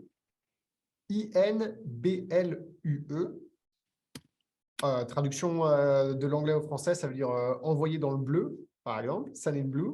Ça, c'est un des logiciels qui est très connu. Et Mailchimp, c'est-à-dire le chimpanzé des emails, entre guillemets. Mail, M-A-I-L, et Chimp, C-H-I-M-P. OK, merci à ceux qui l'ont écrit. Il y en a qui ont été plus rapides que toi. Ouais. Super. Et puis, bien évidemment, hein, pour ceux qui sont déjà équipés avec Amenities, Amenities, hein, vous avez tout ça à l'intérieur du PMS. Et puis, pour ceux qui ne le sont pas, eh bien, n'hésitez pas à aller sur le site amenities.com, demandez-leur une démonstration, ils vont vous montrer comment ça fonctionne. Alors, les emails pré-réservation. Le tout premier email, c'est la confirmation de réservation. Il n'y a rien de plus inquiétant que de réserver sur un site internet d'un hôtel ou d'un hébergement et de ne pas recevoir la confirmation de réservation. C'est le premier truc que je veux recevoir pour me dire « Ouf, c'est bon, j'ai mis mon argent entre de bonnes mains, j'ai les informations. » Donc, celui-là, il doit être automatique. Il doit comprendre les informations de base de la réservation, donc date d'arrivée, date de départ, ça c'est la base, avec évidemment l'heure du check-in, le nombre de personnes, le prix. D'ailleurs, vous n'êtes pas obligé de mettre autant d'informations, mais au moins la base de la base, c'est 1, oui, j'ai reçu votre réservation, elle est confirmée, et 2, voici votre date d'arrivée et voici votre date de départ. C'est la base. Ça peut être suffisant, mais il faut au moins qu'il y ait ça. Dans la plupart des systèmes, cet email-là est automatique, quoi qu'il arrive. Mais c'est important de le regarder. L'objectif, c'est de rassurer votre client, bien évidemment. Ensuite, il y a l'email de remerciement qui parfois peut être couplé avec l'email de confirmation de réservation, mais ce n'est pas obligatoirement une bonne idée. Parce que l'email de confirmation de réservation, c'est vraiment un email transactionnel, très court, très bref, juste pour vraiment rassurer le client. Je ne conseille pas, je le vois souvent, hein, les deux mis ensemble, je ne le conseille pas particulièrement. L'email de remerciement, parce que l'email de confirmation, il vient tout de suite, automatiquement à l'instant T après la réservation, alors que l'email de remerciement, c'est généralement quelque chose qu'on envoie un jour après et où c'est quelque chose qui va être beaucoup plus personnalisé et avec un objectif un petit peu différent qui est de commencer à créer cette relation dont on a beaucoup parlé dans la présentation tout à l'heure, et où là, ça va être très important de le faire avec votre ton de voix, avec votre style, alors que le premier email est très transactionnel. Là, vous pouvez faire du storytelling, donc je suis désolé pour cet anglicisme. Le storytelling, ça veut dire raconter une histoire. C'est là où vous commencez à présenter les éléments humains. Si dans cet email, il peut y avoir une photo de vous, par exemple, pour vous présenter, voilà. C'est typiquement cet email-là qui est le premier jalon pour commencer à nouer des liens, à créer cette relation, à ce qu'eux, ils puissent se projeter sur qui vous êtes, à vous imaginer physiquement. Ça y est, vous êtes déjà en train de commencer à construire cette relation. Elle est super importante. La référence sur le petit Spirou, on dit merci qui voilà, remercier le client, c'est super important. On le remercie de vous avoir fait confiance, d'avoir réservé en direct auprès de vous, et puis on va lui donner un certain nombre d'éléments qui sont importants. Donc, mettre en évidence votre numéro de téléphone, par exemple, votre adresse mail directe pour qu'ils puissent vous appeler s'ils ont une question. Ça, c'est super important. Vous personnalisez cet email avec le prénom du client. Ça, c'est le minimum vital. Et puis voilà, l'objectif, c'est de créer cette relation. Donc, qu'est-ce que vous avez à dire et qu'est-ce que vous pouvez raconter pour commencer à nouer cette relation de confiance entre vous et votre client? C'est vraiment la question qu'il faut se poser. Il faut qu'ils se sentent, avant même d'être chez vous, il faut qu'ils se sentent le bienvenu chez vous. Et donc, il y a un certain nombre de choses que vous pouvez faire pour ça. Moi, j'aime bien, par exemple, mettre une petite vidéo. Dans l'email, ils cliquent, ça les envoie vers YouTube, mais il y a une petite vidéo de présentation de l'équipe, par exemple. Voilà. Alors, le must, si vous avez des animaux de compagnie, les présenter, ils font partie de l'équipe, ils font partie de l'expérience, ça, c'est quelque chose qui cartonne systématiquement avec les clients. C'est un des leviers les plus puissants pour fidéliser la clientèle, c'est ce que je vous expliquais tout à l'heure. Donc, c'est cette relation humaine. Donc, construisez-la dès le début, donc en amont de la réservation, avec cet email, qui est le second email dans la séquence que je vous conseille vraiment d'envoyer. Ça, c'est vraiment quelque chose qui est super important. Après, vous avez l'email de préparation de séjour. Alors, vous pouvez coupler ces deux-là ensemble, c'est-à-dire l'email de remerciement et l'email de préparation de séjour. Ça peut faire sens. Ce que je vais vous conseiller de faire pour définir si c'est une bonne idée ou pas, c'est de regarder votre cycle de réservation moyen. Le cycle de réservation moyen, c'est le temps qui s'écoule entre le moment où un client fait la réservation et le moment où il va venir séjourner chez vous. Donc, on est le 17 avril. Si je réserve le 17 avril pour le 17 mai, mon cycle, il est d'1 mois. Si vous avez un cycle long, il vaut mieux séparer ces emails-là. Si vous avez un cycle court, il vaut mieux les joindre pour éviter que le client reçoive une avalanche d'emails. Parce qu'il n'y a rien de plus casse-pied que de faire une réservation dans un établissement et de manière automatique recevoir 5 emails. Ça m'est arrivé encore là pendant les dernières vacances de Pâques. Très sincèrement, c'est gonflant. Donc, du coup, on lit le premier email de confirmation de réservation pour se rassurer et puis les autres, on les passe à la trappe. Parce que tout simplement, c'est la communication est mal faite. Donc, si vous avez un cycle qui est assez long, c'est-à-dire une semaine et plus, séparez les emails. Si au contraire, vous êtes sur des cycles courts, c'est-à-dire que les gens réservent, par exemple, avec un lead time de 2 voire 3 jours pour venir chez vous, là, ça vaut le coup de les combiner. En l'essence, l'email de préparation de séjour, eh bien, c'est celui que moi, j'envoie 1 ou 2 jours avant la date prévue d'arrivée du client. Et là, vous allez remettre sur la table des informations pratiques et puis vous allez essayer de faire de l'upsell. Donc, de l'upsell, c'est-à-dire vendre des services supplémentaires que vous proposez dans votre établissement, que vous proposez éventuellement avec des partenaires. Si vous avez un gîte, une maison d'hôtes ou un hôtel, il se peut que vous ayez un partenaire, par exemple, pour la montgolfière, pour un séjour en montgolfière, pour une location de voiture, un partenaire culinaire, un partenaire bien-être pour des massages, la location de vélos électriques ou je ne sais quoi d'autre. C'est le moment. C'est le moment de faire ces ventes supplémentaires avant le séjour. C'est vraiment le double objectif. Donc, vous informez le client sur les éléments pratiques. Dans les éléments pratiques, si votre adresse telle qu'on doit la rentrer dans le GPS est différente que l'adresse administrative de l'hôtel, c'est une bonne idée de leur préciser. Ça m'est déjà arrivé d'aller dans des établissements où pour bien le trouver, en particulier quand c'est un peu paumé à la campagne, pour bien le trouver dans Waze, ce n'était pas exactement la même adresse qu'il fallait mettre que celle qui figurait sur le site internet de l'hôtel. Heureusement, ils avaient dans leur email de préparation de séjour, ils l'avaient très bien fait. J'avais directement le pointage GPS que je pouvais cliquer, copier et mettre dans Waze. Donc ça, c'était super cool. Voilà, c'est ce genre d'infos pratiques qu'il faut mettre. Si vous avez des horaires qu'il faut absolument qu'ils respectent, par exemple, si vous êtes une maison d'hôte et qu'après 23 heures, vous, c'est fini, vous fermez le portail de l'entrée du château, vous mettez un cadenas dessus et il n'y a plus personne qui rentre, il faut leur dire et que s'ils sont en retard, qu'ils puissent vous le communiquer le plus rapidement possible. Donc, les éléments pratiques. J'aime bien toujours expliquer les choses de cette manière-là. Si vous aviez un ami étranger qui comprenait mal le français et que vous deviez expliquer dans les termes le plus simples possible les informations essentielles, eh bien, c'est comme ça qu'il faut les communiquer à vos clients. On dit aussi en marketing, si un enfant de 4 ans ne peut pas comprendre, c'est que votre message est trop compliqué. Donc, vous pouvez faire exactement la même chose. Écrivez-le. Allez voir vos enfants, vos neveux et nièces, lisez-leur. Est-ce qu'ils ont compris? S'ils n'ont pas compris, revoyez votre copie. C'est vraiment super important. Il faut que le message soit le plus simple possible. Vraiment, vraiment, vraiment important. Il n'y a rien de plus frustrant si la première expérience de votre client, c'est qu'il a eu du mal à trouver votre établissement. Donc, commencez sur le bon pied. Si vous voulez le fidéliser, faites en sorte qu'il arrive chez vous sans avoir une première frustration. Ça, c'est vraiment super important. Après, vendre les services en plus, je vous en ai parlé, c'est l'upsell. Il y a plein de choses qui peuvent être faites pour l'upsell. N'oubliez pas, dans votre communication, il vous faut un CTA. Encore une fois, un anglicisme, je sais qu'il y en a beaucoup dans notre métier. CTA, ça veut dire Call to Action. Appel à passer à l'action. On pourrait traduire ça comme ça en français. C'est sur votre site Internet, le CTA, c'est le bouton réserver ou réserver maintenant. Sachez que quand vous communiquez via un email et que vous voulez faire de l'upsell, pareil, il faut que vous ayez un CTA pour que les gens ils sachent quoi faire. C'est-à-dire que ce n'est pas le tout de leur raconter une histoire en essayant de leur vendre un produit, mais si vous ne leur expliquez pas comment est-ce qu'ils peuvent l'acheter, et si possible, ça serait bien qu'ils l'achètent en amont, c'est-à-dire que vous receviez la trésorerie avant, ils ne vont pas savoir le faire et donc ils vont passer. Donc, il faut que ce soit évident. Donc, ça, c'est le b.a.-ba de l'email marketing. Si d'ailleurs l'email marketing, c'est quelque chose qui vous intéresse, vous nous le direz en commentaire. Avec The Hotel Club, on réfléchit justement à créer une formation email marketing pour les hébergeurs indépendants. Donc, dites-le moi si ça vous intéresse, parce qu'on a tellement de sujets sur lesquels on veut travailler que ça permet d'avoir un ordre des priorités. Et voilà. Donc ça, super, super important. Et n'oubliez pas, quand vous faites de l'upsell, il ne faut pas qu'il y ait trop d'informations.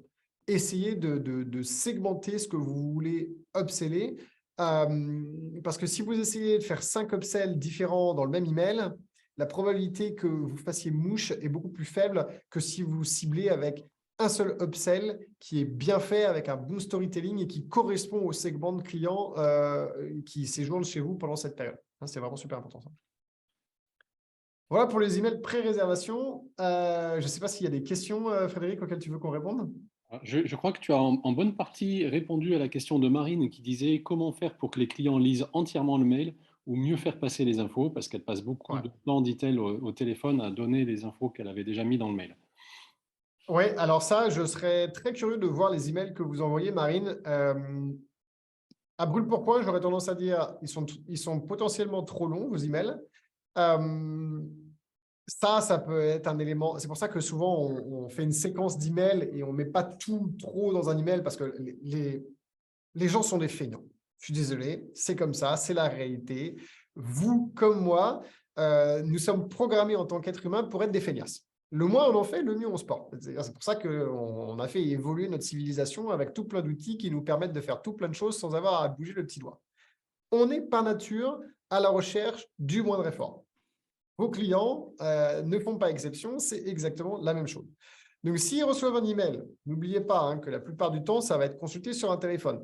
S'ils reçoivent un email et que l'ensemble de l'écran, c'est un bloc de texte sans paragraphe, qui n'est pas aéré, il n'y a pas d'image, il n'y a pas de vidéo, ils vont le lire en diagonale et puis c'est fini. Et donc, évidemment, ils vont vous rappeler, ils vont vous poser des questions parce que ce n'était pas évident. Donc, simplifiez le plus possible vos emails, allez droit au but.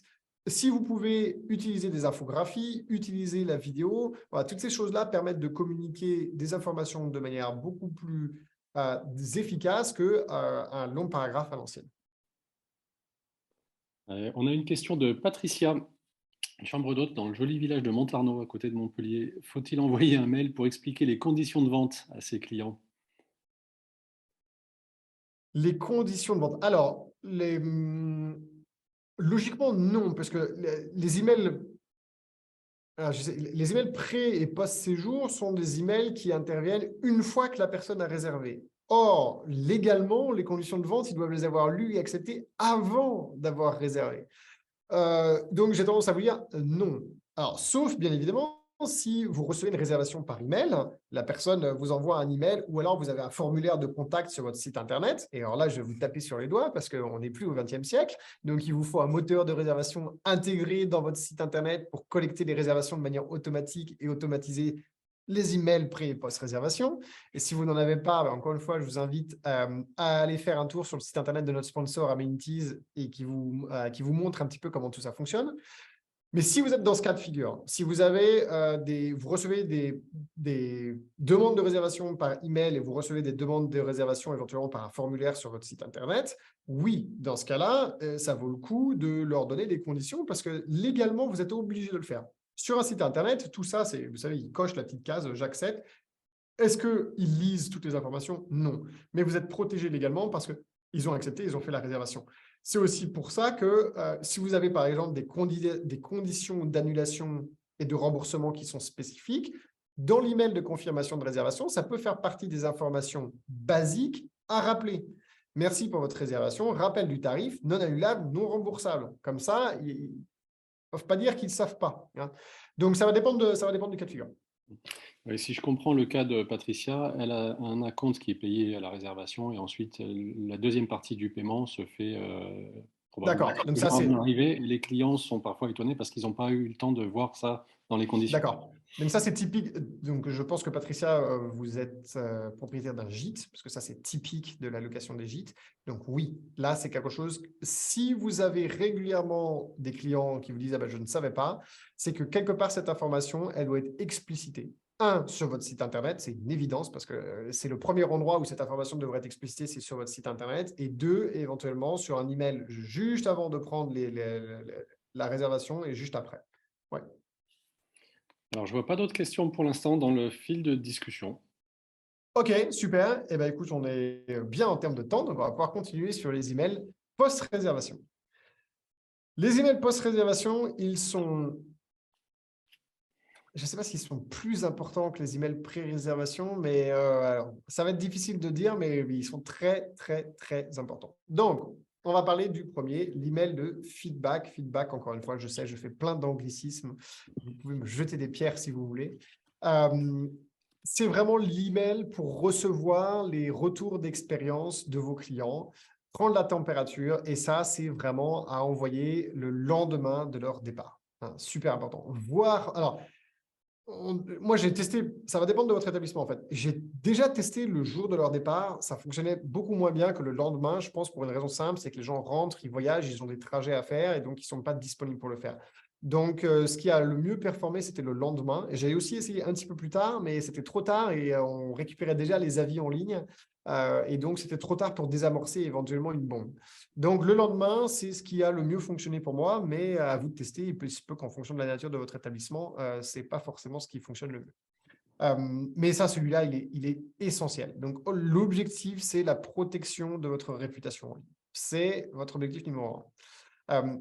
Et comme vous le savez, hein, contrairement à une boutique qui a pignon sur rue, votre boutique est en ligne. Donc, votre réputation, elle est en ligne. Tout est en ligne pour vous. Donc, c'est super important. Votre e-réputation, c'est votre trésor. Il faut absolument la protéger et l'entretenir.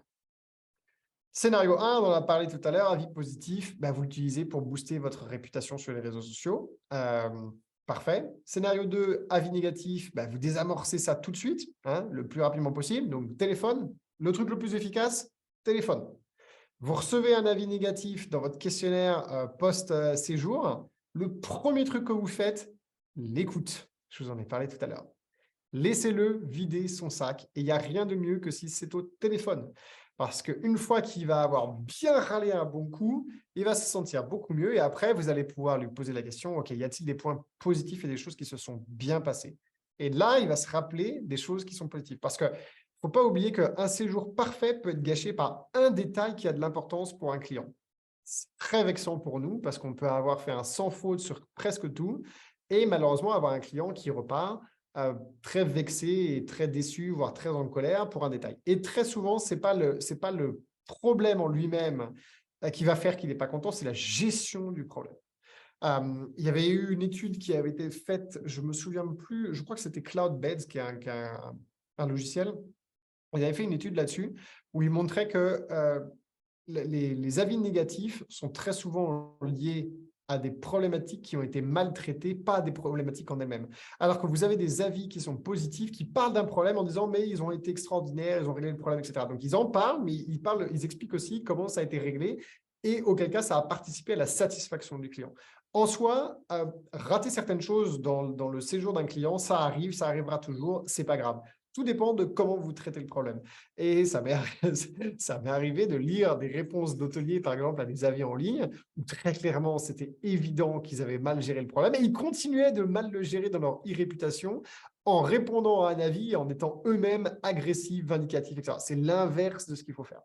Alors, si vous avez des doutes sur comment répondre aux avis négatifs, mais aussi positifs, sur la plateforme thehotelclub.com, il y a un module de formation dédié à ça. Il y a des techniques qu'il faut connaître. On ne répond pas n'importe comment. Et si vous êtes quelqu'un d'un petit peu impulsif avec le sang chaud, la première des techniques à faire, c'est que vous écrivez la première version de ce que vous aimeriez envoyer comme réponse, et puis vous jetez ça à la poubelle, et puis après, vous me refaites quelque chose de correct, qui soit acceptable, puisque la réponse aux avis négatifs est un facteur clé de votre réputation en ligne, et elle est aussi un facteur clé pour convaincre les gens de venir. Personne n'aime les mauvais coucheurs, et les voyageurs ne sont pas idiots. Quand ils voient un avis négatif sur Internet et qu'ils se disent « tiens, celui-là, il est gonflé », et que l'hébergeur répond de manière factuelle, ils expliquent ce qu'ils ont fait pour essayer de régler le problème et qu'ils prouvent que le client a de mauvaise foi, ça participe à la bonne réputation de l'établissement. Alors qu'au contraire, si vous vous emportez et que vous dites « tiens, celui-là, je vais me le faire » et que vous faites un commentaire qui est super acide, alors là, par contre, le voyageur potentiel qui lit le commentaire du client qu'il estime être de mauvaise foi, derrière, s'il lit votre commentaire qui est très acide, il va dire « oula, lui, il a une personnalité pas sympa, c'est pas chez lui que j'ai envie d'aller. » Petite parenthèse sur comment on répond aux avis. Autre email, c'est ce que j'appelle l'email à objectif variable. Ça veut tout dire et rien dire, j'en suis bien conscient. Mais généralement, 3 jours après le départ du client et à adapter en fonction de votre stratégie, vous avez l'option de faire un email, de faire une communication.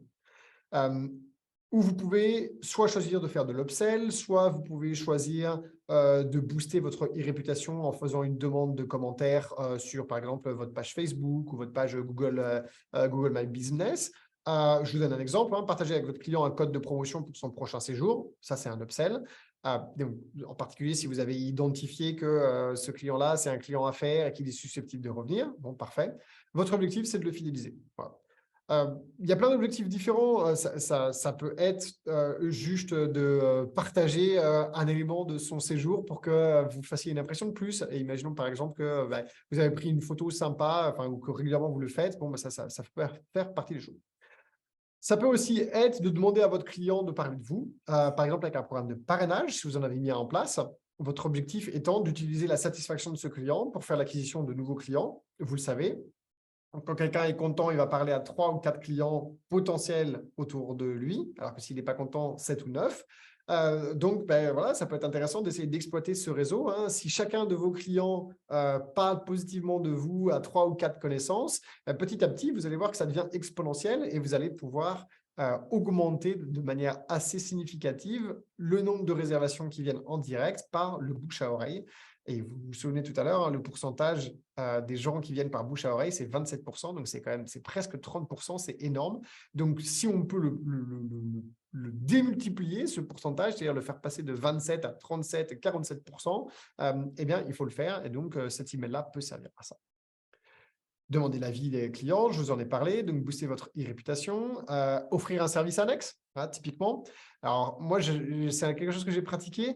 J'aime bien ça parce que imaginez que votre client n'ait pas profité d'un service annexe à l'intérieur de votre établissement. Vous lui offrez une réduction ou même une partie assez importante de ce service annexe, mais pas le séjour. Bon, les gars, ils se disent, ah tiens, j'ai un bon qui vaut 80 € pour profiter d'une journée spa à l'hôtel Bidule. Ce serait quand même bête de le perdre, ce bon. Donc, je vais peut-être réserver pour profiter de ce bon. Bon, voilà, typiquement, ça vous permet de rebooster les réservations. Alors, non, vous adaptez votre offre. Hein. C'est pendant une période creuse que vous faites ça. Sinon, ça n'a pas de sens. Vous n'allez pas offrir quelque chose à un moment où, de toute façon, les gens se jettent sur vous pour les acheter. Voilà, c'est quelque chose qui peut être assez intéressant à faire. Quoi qu'il en soit, il est super important que pour cet email, que j'appelle l'email à objectif variable, vous obéissiez à ce process qui s'appelle SMART. Alors, SMART, je sais encore un anglicisme, ça veut dire intelligent ou malin en anglais, et c'est un acronyme qui est assez intéressant parce qu'il permet de retenir les éléments suivants. Et vous avez de la chance, c'est qu'en français, c'est quasiment les mêmes lettres. Donc, S pour spécifique. Il faut systématiquement que votre objectif soit spécifique. Vous ne pouvez pas avoir un objectif vague. Donc, par exemple, spécifique, ça veut dire je veux booster mes réservations directes. Bon, très bien, je vais leur offrir un bon pour un service annexe pour qu'ils reviennent. Ça, c'est très spécifique. M comme mesurable. Pareil, ça marche en français. Combien? Votre objectif. Il doit être chiffré. De combien de pourcents voulez-vous augmenter vos réservations directes? Ou combien d'avis positifs voulez-vous générer avec cette campagne? Parce que cette campagne, vous allez la faire pendant un certain temps, puis vous allez l'arrêter, puis vous allez en faire une autre, vous allez tester différentes choses. Donc, imaginons que votre objectif avec cet email, c'est d'obtenir des avis sur Facebook. Donc, simple, obtenir des avis positifs sur Facebook. Mesurable, combien? 10, 20, 30, 50? Ah, ça, c'est ce qu'il faut mesurer. Ensuite, il faut que ce soit atteignable. Et juste derrière, il faut que ce soit, alors non pas relevant, mais réaliste. Donc, c'est très lié, mais ce n'est pas exactement la même chose. Atteignable, ça veut dire est-ce que c'est physiquement possible? Et réaliste, c'est est-ce que c'est quelque chose qui, dans le temps que vous vous donnez pour atteindre, par exemple, si vous voulez 100 avis positifs sur Facebook, mais que pendant la période de cette campagne, vous allez avoir au grand maximum 60 réservations, ce n'est pas réaliste, puisque de toute façon, vous planifiez pour un objectif qui est plus important que le nombre de réservations que vous allez avoir. Et en plus, vous savez bien que sur les 60 réservations que vous allez avoir, 100% des gens ne vont pas vous laisser un avis positif. Donc, c'est super important que ce soit à la fois atteignable, c'est-à-dire que ce soit physiquement et que ce soit faisable et que ce soit réaliste par rapport aux critères de votre établissement. Et ensuite, le T, c'est pour temps. Il faut qu'il y ait une limite dans le temps. Quand on fait une campagne, quelle qu'elle soit, que ce soit une campagne promotionnelle, que ce soit, il faut qu'il y ait une date limite à laquelle vous arrêtez cette campagne et vous faites le bilan de cette campagne. Qu'est-ce qui a fonctionné? Qu'est-ce qui n'a pas fonctionné? Qu'est-ce que j'ai appris grâce à ce qui n'a pas fonctionné? Et ensuite, vous planifiez la prochaine campagne qui peut être une itération de cette première campagne ou alors qui peut être quelque chose de complètement différent parce que vous voulez tester autre chose et ainsi de suite. Si vous voulez des templates gratuits pour les emails dont je viens de vous parler, eh bien, on en a. Donc, vous pouvez vous inscrire sur ziotechclub.com à la newsletter. Et une fois que vous l'êtes inscrit, j'entends, envoyez-moi un email à contact@ziotechclub.com et je vous enverrai le fichier pour que vous puissiez personnaliser ces emails. Voilà, Frédéric. Très bien. Je précise que c'est gratuit tout ça, hein, Oui, bien sûr. Bien sûr. Pas Euh, théoriquement, c'est gratuit. J'ai pas de questions pour l'instant dans le fil de discussion. Est-ce que tu veux qu'on donne quelques minutes aux participants pour s'exprimer s'ils en ont? Eh bien oui, il est 11h43, on est pas mal en termes de temps. Je ne sais plus combien de temps on s'était donné. On regarde. Oui, c'est ça, on s'était donné Jusqu'à jusqu'à midi. midi. On Donc, avait jusqu'à midi. Je ne vois pas de questions arriver, donc c'est que tout le monde est d'accord avec ce que tu bon, dis. tant mieux. Logiquement, ça devrait être le cas. J'avais prévu, le dernier sujet dont tu voulais qu'on me parle, c'était un petit peu les essentiels. Donc, si tu veux, on peut le faire tout de suite. Je vais Oui. un peu enfoncer des Alors, sauf portes que ouvertes. entre-temps, là, j'ai quand même une question qui vient d'arriver juste là. Ah, super. Demander de laisser un avis ne peut pas être envoyé dans le mail post-réservation. Recommence, Je Frédéric, s'il commence. te plaît. Est-ce que demander de laisser un avis, donc la sollicitation pour laisser un avis, ne peut-elle pas être envoyée dans le mail post-réservation?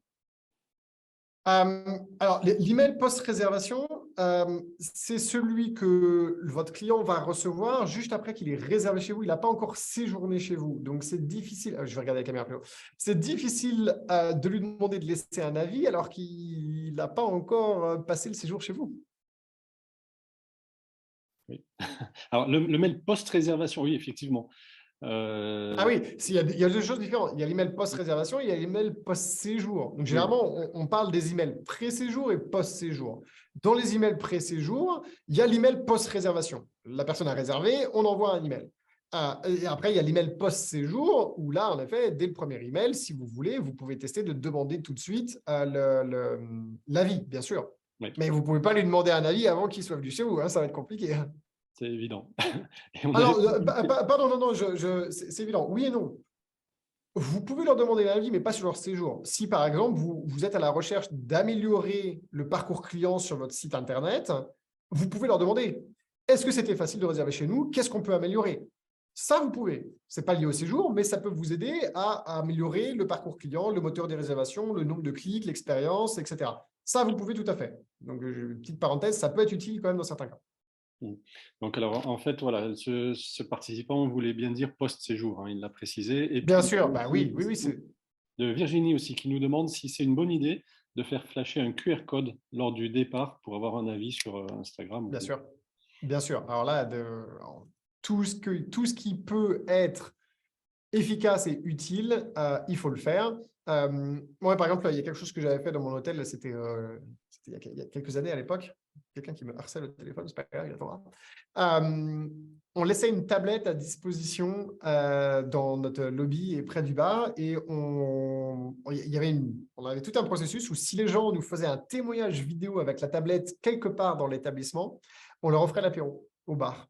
Et ça fonctionnait super bien. Et donc, on avait des témoignages vidéo que derrière, on mettait sur nos réseaux sociaux et sur notre site Internet. Et ben, vous comprenez évidemment l'utilité gigantesque d'avoir ça.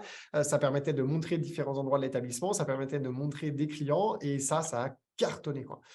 Donc, oui, tout ce que vous pouvez inventer et essayer pour augmenter votre e-réputation, il faut le faire. Dites-vous bien qu'à chaque fois, mettez-vous un objectif SMART quand vous testez quelque chose. Ça ne sert à rien de garder des choses pendant des semaines, des mois, voire des années. Si ça ne fonctionne pas, ça prend juste de l'espace dans votre disponibilité intellectuelle à gérer un truc qui ne fonctionne pas. Donc, testez-le pendant une période. Si ça fonctionne, super, il faut continuer, voire améliorer le processus. Si ça ne fonctionne pas, on teste autre chose. Et parfois, ce n'est pas parce qu'on a testé quelque chose qui n'a pas fonctionné que c'est voué à aller à la poubelle. C'est peut-être parce qu'il y a dans le processus des choses à améliorer pour que ça fonctionne. Ok. Et donc, Aurore, elle nous dit qu'elle attend en fait le retour de l'enquête satisfaction et en fonction du résultat, elle demande au client de poser un avis. Exactement. Bah oui, si c'est positif, vous leur demandez de laisser un avis. C'est exactement ça. Absolument. Une petite, alors là, c'est pas du tout dans le sujet, mais je le signale quand même parce que François a vu dans l'adresse mail de The Hotel Club qu'il y avait l'adresse internet, pardon, The Hotel Club qui avait des tirets. Est-ce que ça représente un intérêt particulier de faire ça sur son site?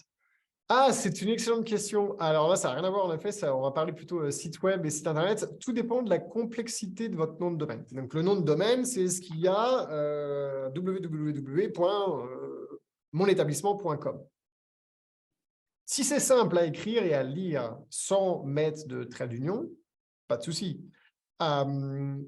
Si c'est compliqué comme The Hotel Club, on va pas se mentir, hein, c'est 3 mots anglais. Si je mets pas d'espace entre les 3 mots, ça va faire une salade de consonnes et de voyelles.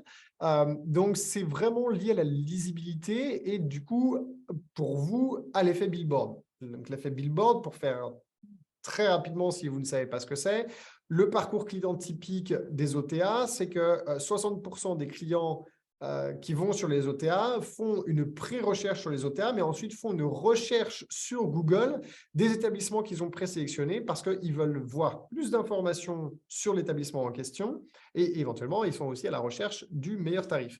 Donc, si votre fiche sur booking.com, pour ne pas le citer, c'est quelque chose qui est, on va dire, hôtel de la gare, par exemple, et que votre nom de domaine, c'est hôtel de la gare, ça va être super facile pour eux d'identifier, si tout est attaché, que c'est la même chose. Maintenant, si c'est quelque chose qui est beaucoup plus compliqué et qu'ils vont le copier-coller, n'oubliez pas que pour l'effet billboard, quand les gens sont sur un ordinateur, ils copient-collent.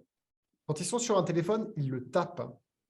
Donc, si c'est un nom inventé, quelque chose qui est un petit peu plus compliqué à épeler, quand ils vont le taper, il faut qu'ils puissent s'en souvenir. Donc, si nécessaire, mettez des espaces pour que ce soit plus facile à lire. Voilà. Mais ça n'a pas d'intérêt spécifique pour le référencement autre que la facilité de l'expérience, ce qu'on appelle l'expérience utilisateur.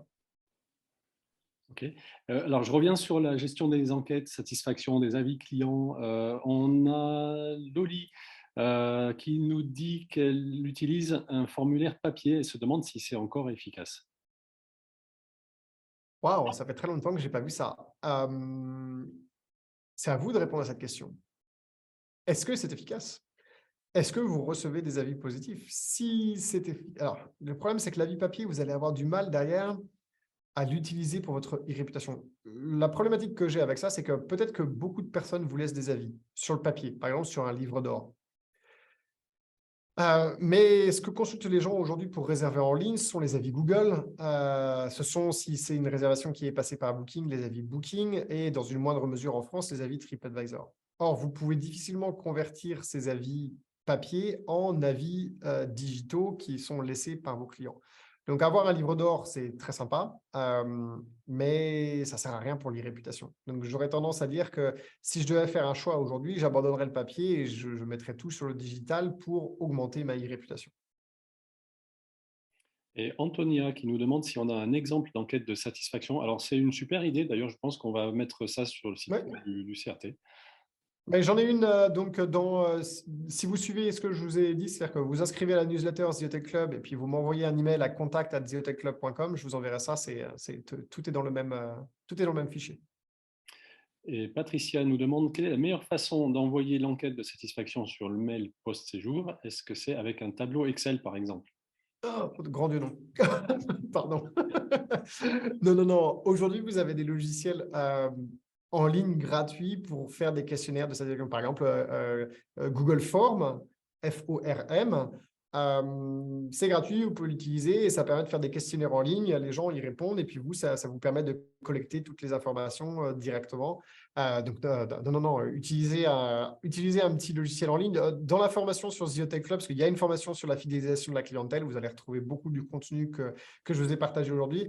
Vous allez retrouver, je vous parle de quelques outils de type questionnaire en ligne que vous pouvez utiliser. Donc, je vous invite à aller voir la formation et vous retrouverez la fiche Pense Bête avec les outils. Allez, un dernier commentaire, Marine, qui nous demande si les avis qui pourraient être laissés sur un livre d'or peuvent être retranscrits par exemple, sur une story Instagram.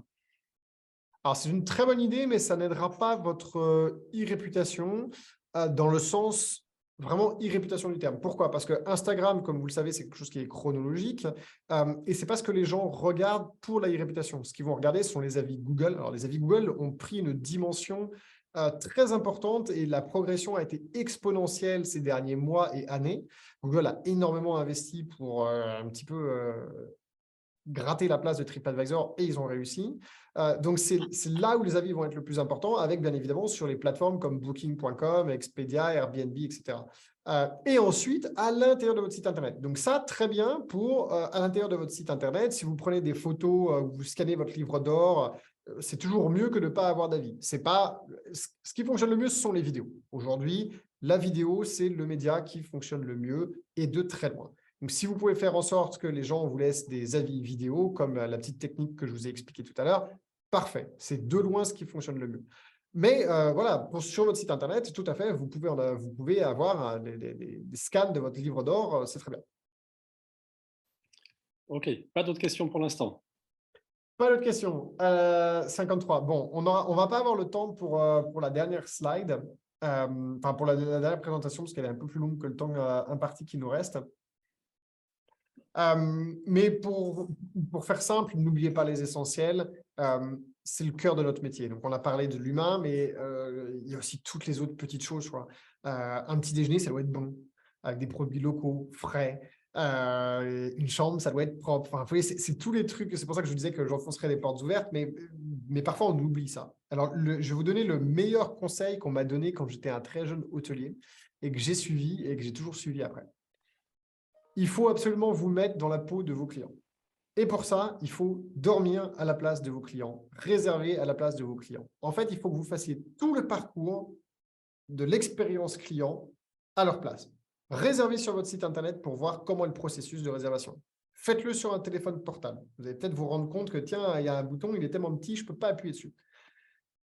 Séjournez chez vous, littéralement. Dormez dans toutes vos chambres pour que vous puissiez avoir l'expérience. Moi, je me rappellerai toujours d'une chambre, par exemple. Bon, c'était un hôtel que je venais de reprendre. Je m'en étais jamais rendu compte, mais il y avait une chambre où, quand les gens passaient dans le couloir, il y avait 2 planches de parquet, c'était dans un château, qui grinçaient. Et c'était terrible parce que la tête de lit était juste côté couloir. Et c'était infernal, en fait, quoi. Quelqu'un passait dans le couloir et ça grinçait, ça réveillait. C'était vraiment super chiant, quoi. Et donc, bon, on a réglé le problème des 2 lattes de parquet qui grinçaient. On a aussi changé l'orientation de lit dans la chambre. C'est plein de petites choses comme ça. Tiens, on entend le frigo en fait qui vrombit de telle heure à telle heure dans telle chambre. On entend le mécanisme de l'ascenseur. Voilà. C'est plein de petits trucs que vous ne saurez que si vous séjournez dans vos chambres. Donc, séjourner dans vos chambres, c'est primordial. Ça va vous permettre d'identifier plein de petites choses à améliorer. Et puis, essayez tous les services que vous proposez. Si vous avez des partenaires, il faut absolument que le processus de réservation d'un package avec votre partenaire, j'en avais un par exemple où c'était notre plus belle suite avec un loueur de voitures, donc on avait une Ferrari et une Lamborghini grâce à ce loueur, il réservait le package, il fallait l'essayer en fait. Alors, pas juste parce que c'est super sympa, mais aussi pour comprendre comment, et on a amélioré l'expérience, par exemple, de l'interaction entre les 2 services, puisque ce n'était pas hyper simple. Par exemple, il n'y avait pas de facture centralisée. Et donc, c'est vrai que c'était casse-pied pour les gens. Ils avaient 2 factures, il fallait qu'ils payent. Donc, on a changé tout ça. On a fait un truc centralisé où ils payaient tout dans mon hôtel. Après, moi, je reversais au loueur de voiture. C'était anticipé. Quand ils arrivaient, la voiture était déjà là. Enfin, ouais, c'est plein de petites choses comme ça. Tant que vous ne vous êtes pas mis à 100% dans les pompes de vos clients, avant, pendant et après un séjour, vous allez passer à côté des essentiels. Donc, faites-le.